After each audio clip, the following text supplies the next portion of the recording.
welcome to Ideas of India, where we examine academic ideas that can propel India forward. My name is Shruti Rajagopalan, and I'm a senior research fellow at the Mercatus Center at George Mason University.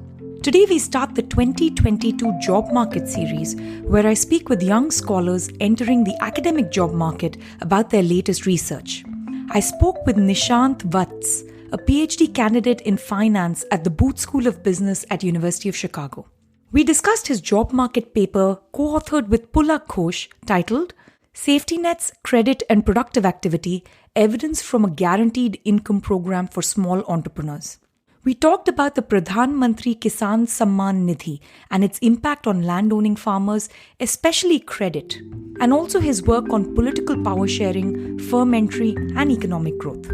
For a full transcript of this conversation, including helpful links of all the references mentioned, click the link in the show notes or visit discoursemagazine.com.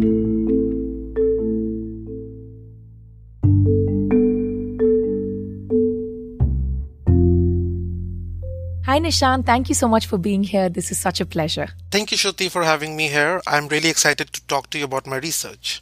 You're looking at unconditional, recurring, guaranteed transfers to farmers in India, the Pradhan Mantri Kisan Samman Nidhi, and they give a guaranteed unconditional transfer, which is recurring, of about 6,000 rupees to all the landowning farmers in India. And so this is what you're studying, and what you find is that the guaranteed income, or the increase in income in this case, actually leads to an increase in farm income too, because they're sort of using this increased guaranteed transfer to increase their productivity on other margins of what is actually their day job. So can you walk us through this? Because this is a slightly surprising result. Yeah, thank you so much for describing the research so nicely, but let me try to frame it in like the bigger context. So the key question that we are asking in this paper is, how do safety nets affect productive activity and the key role that the credit markets play in this effect? And as the title of the paper says, we are looking at a very specific kind of safety net which resembles like a guaranteed income program. So before I go into my result, just to fix ideas, so basically what do we mean when we say the word guaranteed income? So primarily we are thinking about an unconditional and a perpetual stream of cash flows or like cash transfers which are given to people regardless of their income, regardless of their effort, regardless of whatever productivity they have, regardless of their preferences. So basically it's like everybody gets the money in a well-defined community. And of course, like when the well-defined community is the entire country, it becomes universal basic income. When the well-defined community is the citizen, becomes a citizen income. So basically this is the question that we are trying to answer in this particular paper. And over the last 10 years, there have been like a lot of discussion about guaranteed income programs, more specifically universal basic income programs. And there is a lot of debate as to like how exactly these universal basic income programs will affect economic activity. So we do not have any systematic direct evidence from such a program. Hoynes and Rothstein in the review article, as well as Banerjee and co-author in the review article, they basically talk about that we do not really have clear evidence on how these cash transfers would affect people and their economic activity. So in this paper, I basically try to target this question or try to inform this question. I do not see this paper as like settling the debate, but kind of like informing the debate on like a different dimension. So what I do is basically start with theory. So as you rightly pointed out, one of the most obvious thing that comes to mind is like if you give people free money, they're going to work less. So what exactly is happening in my paper? So theoretically, what do we know is that classical macroeconomic models say that, okay, if you give people free money, they will work less. But we also know that people often suffer from borrowing constraints because of which there's underinvestment. So one can think about that maybe this money comes in like as a cash in hand, because of which they're able to invest more. On the other hand, you could also think that because these transfers are like a permanent income shock, where your income permanently increases, so it can actually result in credit market effect as well, either by stimulating credit supply by increasing your credit worthiness, or by increasing credit demand by increasing your financial resilience. So what do we actually find in this paper is that guaranteed income program increases income from work, or it actually generates additional income. So just because I'm in finance and I really like to talk about money, so you can think about it like this. So $1 of guaranteed income basically gives you an additional income of $1.7. So this $1 of guaranteed income actually becomes $2.7 at the end of the day. And the way this happens is this $1 increases your investment by around $8 and increases your credit around $12. And the key mechanism that we find in this paper is that this is primarily driven by the financial resilience effect of these transfers, which basically increases their credit demand. As you pointed out, a large part of your mechanism works through credit, right?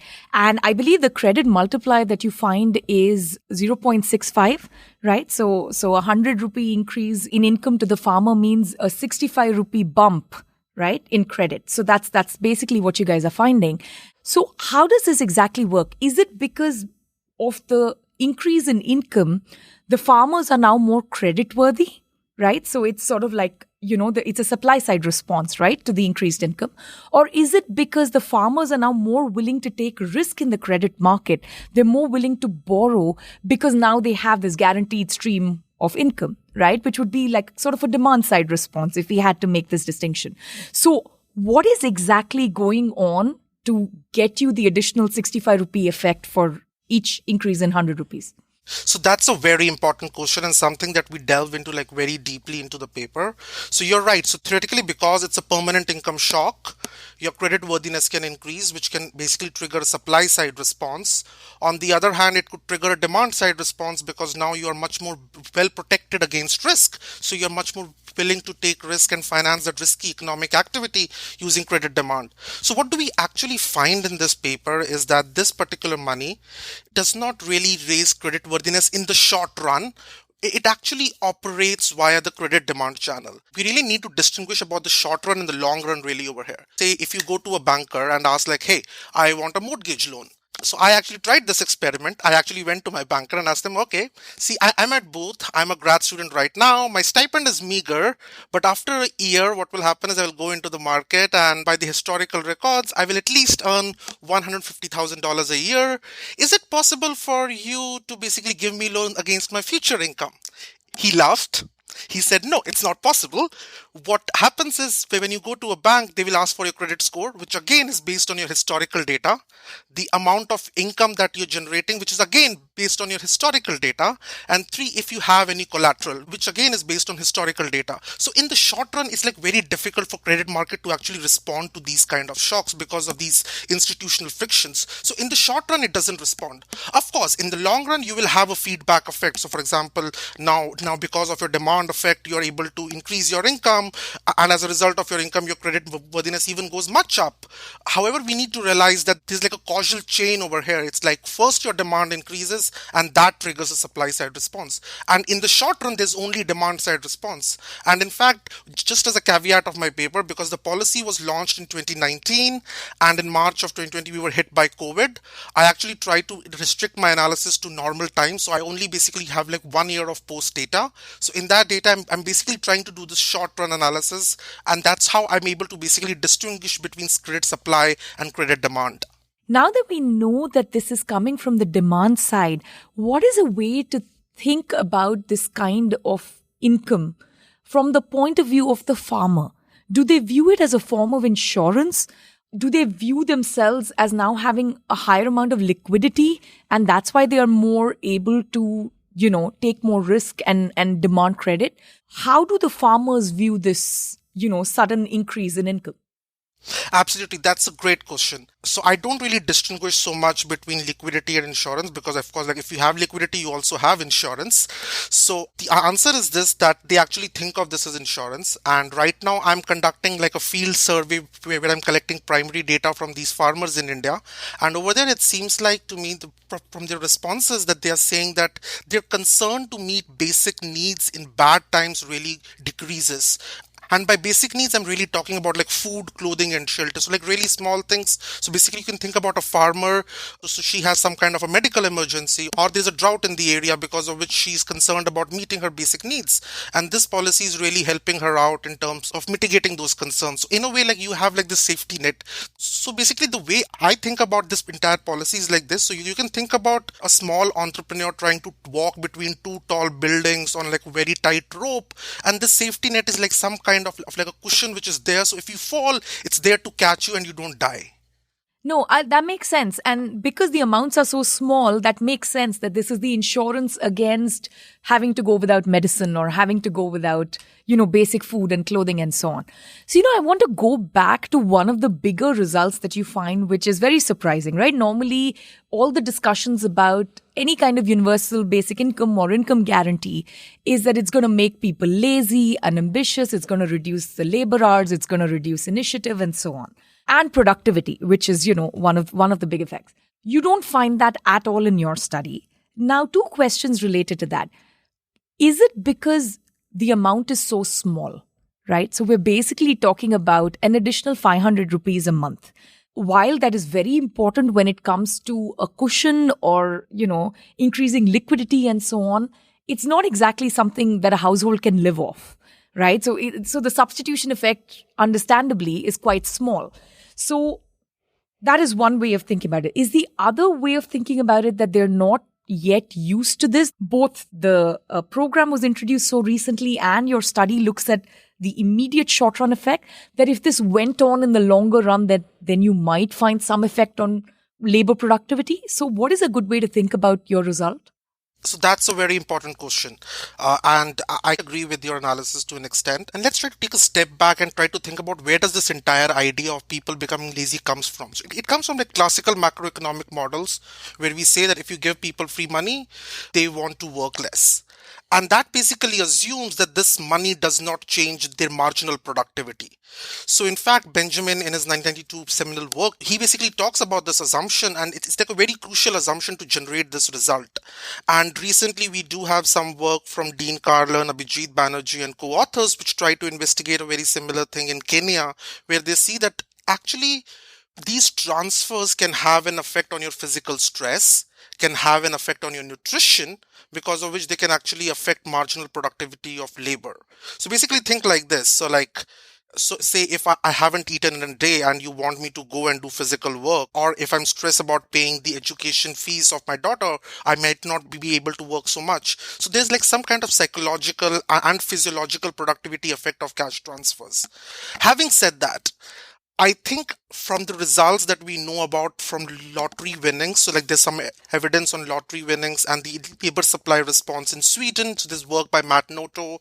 Then there's some other work in the US by Mikhail Golosov and co-authors. And they basically show that people who win lotteries tend to work less and tend to earn little. So I agree, if you make somebody like a trust fund child, they probably may not work so much. But again, we need to come back to the reality of the policy over here. So like when we think about policymakers and academics really talking about these kind of guaranteed income, they're not really thinking of making them trust fund kids, but they're really thinking about like giving them basic amount of money. So you're right. So if the money is very large, I think it'll be very hard to basically motivate people in terms of making them work. But if the money is small, there can be like different channels through which it can work and actually increase.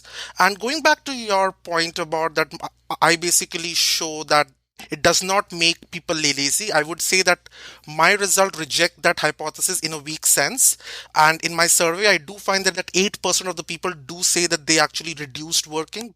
But again, that's like a very, very small fraction of the entire effect that I'm talking about.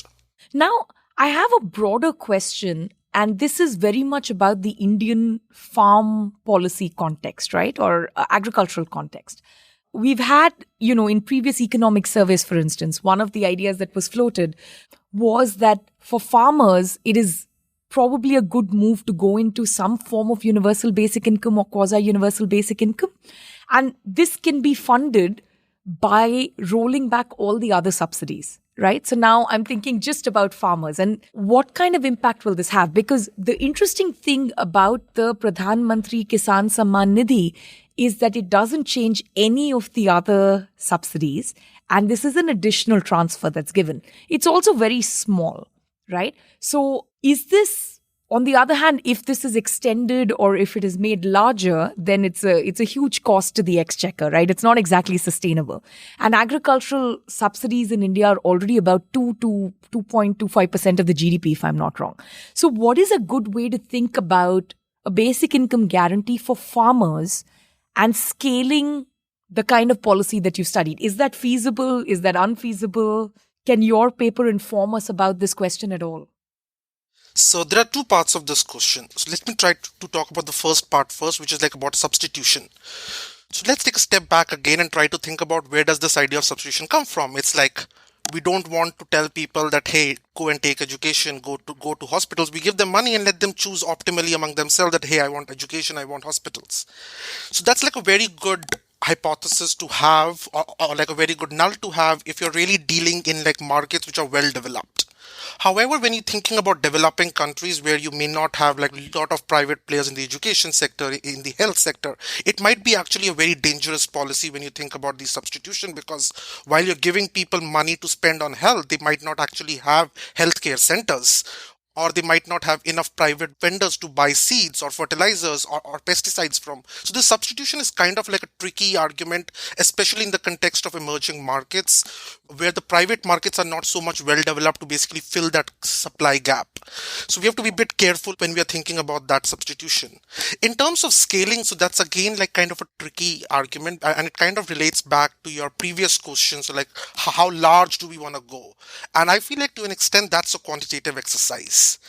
So like, and right now I'm actually also working on a model which is not a part of this paper, but something that I will release as like future work, where I'm trying to actually think about what is that basic amount of money that you should give to people so that they can actually create. So while it basically increases your marginal productivity and it acts as like a safety net, but it does not trigger that negative income effect that you have from like increasing money. So like that's like a very important question, and honestly we do not know the answer to that question. It's something we need to do more research on, and I'm trying to work on that question as well.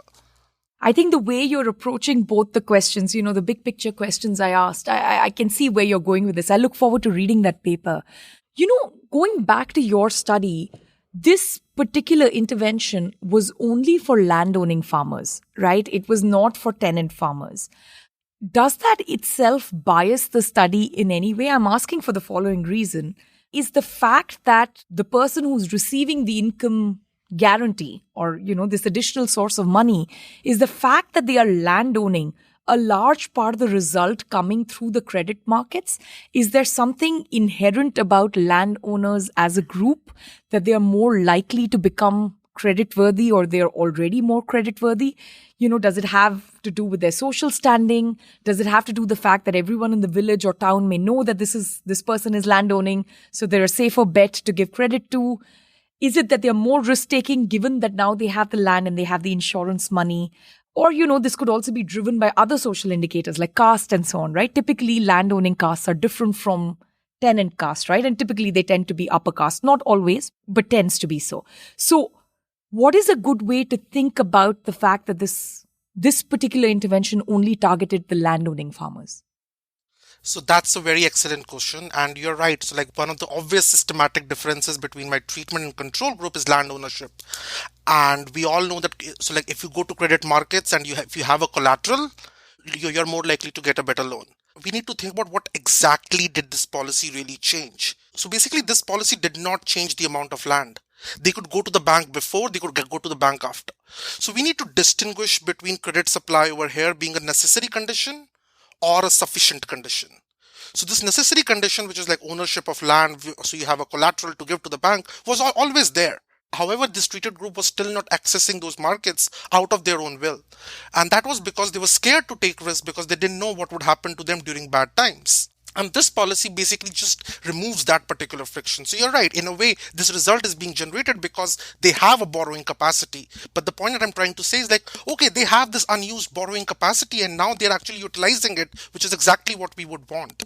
And again, there could be other differences, caste or like other social network differences. But are these immutable characteristics really changing because of this policy? I doubt if somebody changes their religion or caste because of this policy. And in fact, one thing to basically note over here, if you're thinking about say like upper caste people being landowners, so they have like a strong network, in which case they would actually be more willing to provide an informal insurance to each other before the policy. So if anything, you should not find the result for them. I was asking more from the point of view of the difference between the control and the treatment group, right? So let's say I'm persuaded by what you're saying in the sense that these people always had a latent capacity to raise credit because they are landowning, right? They could have gone to the bank and given it as collateral, unlike your forthcoming PhD, which one exactly can't do that. But I'm asking more from the point of view of if we extended this program to tenant farmers, would you expect to find the same effect? Not to say that what you find is not legitimate, more that once you include the control group in the treatment group, are we going to find a similar effect? That to me seems less plausible given your explanation, right? Maybe they don't go to credit markets. Maybe they treat it as something else. Maybe they actually reduce the number of labor hours because they're already at the max point of the productivity that they could get to on through tenant farming, right? They don't want to make greater improvements to their land because they don't own it. So what is a good way of thinking about that? So usually the way I think about credit supply and demand is through the example of a thirsty horse. So say there's a thirsty horse, and as a policymaker, you want to basically quench the thirst of the horse. So basically the way I think about credit supply is basically taking the well to the horse. The way I think about credit demand is the horse going to the well and drinking water. So in case of landowning farmers, there was always a well. And the problem that I basically noticed is that they were not drinking from the well. So maybe the horse was scared that if he drinks water, he'll get malaria or like some other disease or something else. So this policy kind of removes that fear.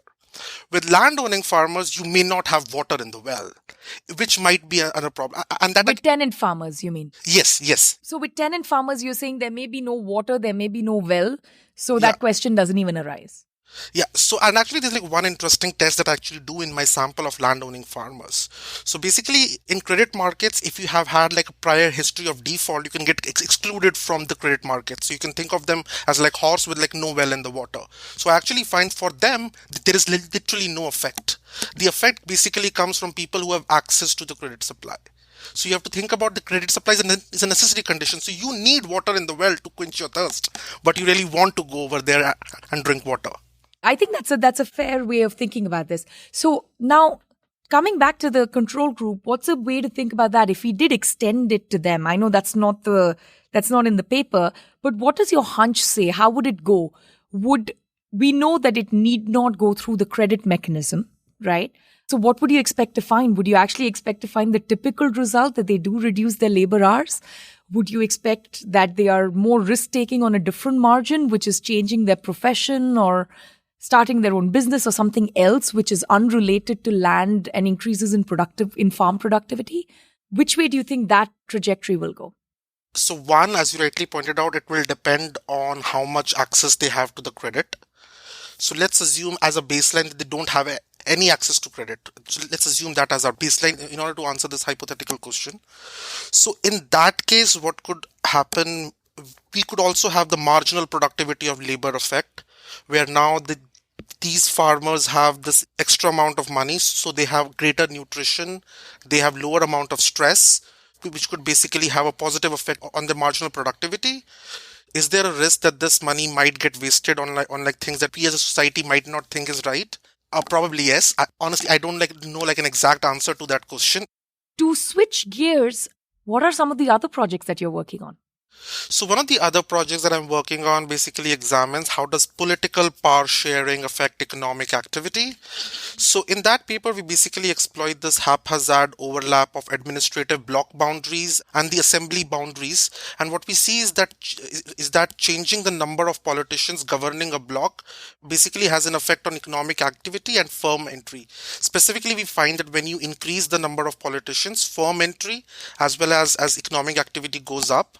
And the primary mechanism through which it happens is like when you have multiple people working together, they tend to exert checks and balances on each other, because of which there is an improvement in economic activity. So let me take a step back. So what you're basically studying is our boundaries, our electoral boundaries at the state assembly seats and our administrative unit or ward units are not identical, right? So sometimes what happens is an electoral constituency will have all the wards will be assimilated within one electoral constituency. And sometimes a ward may fall in two electoral constituencies, which means that administrative ward will actually have two representatives depending on where you are in that particular ward. Is that right?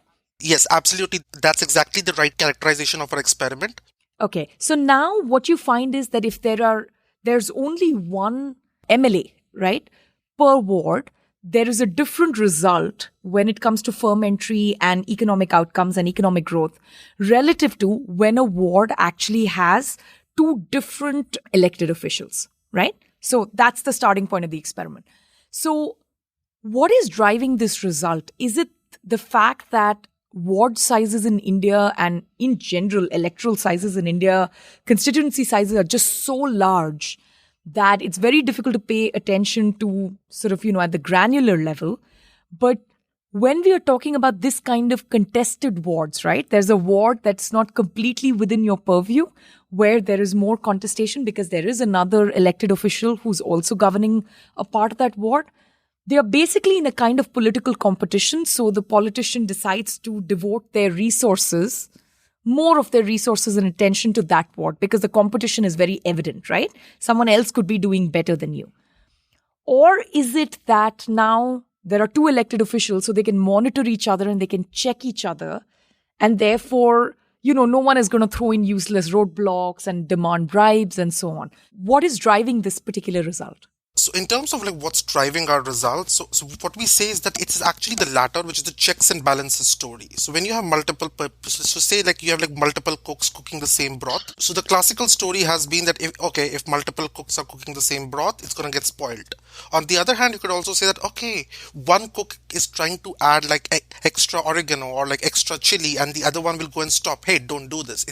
You will not get like a right dish, which is like checks and balances story. And that's exactly what we find, that there's a checks and balances story. So like one important test that we do in our particular paper is basically look at the heterogeneity among these multiple politicians. So like, for example, when these multiple politicians belong to separate castes, or in that case, basically, it might be difficult for them to basically collude or act like a single unit. So what we do find is that the effect is higher when your multiple politicians belong to basically different caste, or they actually belong to different political parties, in which case also we again find that there is like a higher effect. So it seems to be coming from the checks and balances story, that when you have multiple people, especially people who because of their historical background have like different traits, so they might want to check each other and balance out the negatives in each other. How do we know that this is not going to increase the amount of economic activity, but simultaneously also increase corruption, right? So this is one of those, earlier I had to, bribe one politician. Now I know I have to bribe two. So there is clarity, there's certainty on who are the political actors that need to be bribed in order for the firm to enter. But at the same time, this particular case, while the firm can enter, they're also paying higher amounts of bribes. Is there a way to measure this? Is there a way to think about this or look at this? Yeah, so one way we basically try to measure the amount of corruption is through, so there's this very interesting paper by Ray Fisman, Vikrant Wig and Florian Schulz, where they try to basically estimate the tip of the corruption iceberg by examining winner's premium. So what exactly is winner's premium? So you basically think about two elections, and there's a person who won in the previous election and a person who just lost the previous election. And at the start of each election, they have to basically report their assets. So you can basically look at their asset growth and basically compute how much extra asset growth happened for the winner compared to the person who just lost the election. What we do find is that this winner's premium tends to be actually lower for politicians whose constituency covers greater extent multiply governed administrative units. That's very interesting. So basically, then it's not an increase in a corruption story, but now there's a question of, are they reducing their bribes because of competition or because of checks and balances? So what we do find again, and I would appeal again over here to the previous result that I mentioned, which is like about the effect being higher when politicians basically belong to different political parties, or when politicians belong to different caste groups. So like in those cases are the cases where we actually find that the effect is higher, which is more likely to come from checks and balances rather than political competition. You can think about basically two politicians belonging to two different caste groups. So basically their vote bank is kind of different. So there's like not like much of political competition, but more like checks and balances kind of a story. When I said competition, I meant politicians' vote banks. I mean, they're competing on different margins, right? One, they're competing for votes, but they've already won the election, and that's not what you're measuring. I'm talking about competition for bribes and rents. So basically, now there's greater competition. So you reduce the bribe that you would have normally demanded, or you waive the bribe because you know that the party could go to the other side. So that's what I mean by, is this a competition story or a checks and balances story? I don't think those two stories are entirely different from each other. Yes, one interpretation is political competition is the check and balance, right? Yes. But political competition can also often lead to more rent seeking because now two people are fiercely competing and therefore the amount that each firm entrant needs to pay, actually the bribes go up, right? So because now there are many grabbing hands, as you pointed out. So it's an interesting thing. Like, I mean, I completely understand what your result is. I'm just more curious about what the mechanism is that is driving that result. So what we do actually see, so one of the interesting things that we do in the paper is we were able to get data from the government of Kerala in terms of like survey data from the government of Kerala, which kind of solicits like opinions and beliefs of like management done by politicians to whom these bureaucrats or these local bureaucrats are directly reporting. And what we do find is like for bureaucrats operating in multiple politically governed areas, they actually say that their management is much more better. Again, that doesn't really help distinguish between the stories of political competition and checks and balance so much, but I actually think of them as like complementary. Exactly, and not exactly like something which is like fighting against each other. Yes, and need not be. I mean, they may or they may not. In this case, they are not.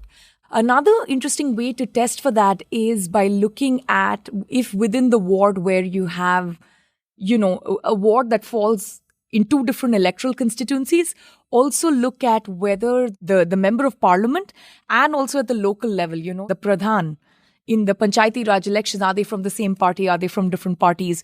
Because then you know that they are competing only against the MLA, but you can have checks and balances from leaders of different castes and different political parties who are at a level of government above you and below you. So there may be an interesting way of teasing that out. I know that's not the purpose of the paper, but that's just something that you could think of in the future.